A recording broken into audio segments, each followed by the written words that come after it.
Ayan, hinarvest ko na pala yung talbos ng kamote ko dito sa aming backyard. Ang dami niyan. Sobrang sarap pati, paborito ko 'yan kasi dito wala akong masyadong makita niyan.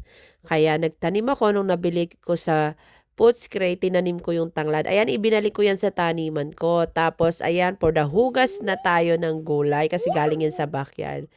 At tapos ayan, ginisa ko lang 'yan sa bawang sibuyas, tapos nilagyan ko ng tomato, nilagyan ko rin ng tomato paste, kaya naging ganyan. Sa tuna, inakan. Dahil kumulo na siya, ayan, nilagay ko na yung gulay na napakasarap niyan, 'te, Diyos ko. Ang dami, 3 araw kong ulam 'yan at kinain rin 'yan ng aking asawa, 'yan ang kinain ng aking asawa, walang kanin.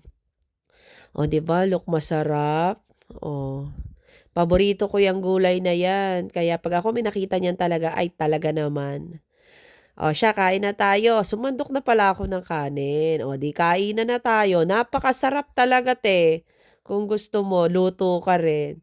O siya, ang sarap-sarap ng ulam ko. Ang dami kong nakain, pati yung mga anak ko nagustuhan yung luto ko. O siya, hanggang dito na lang, te. Kain tayo. Bye. Ang sarap talaga.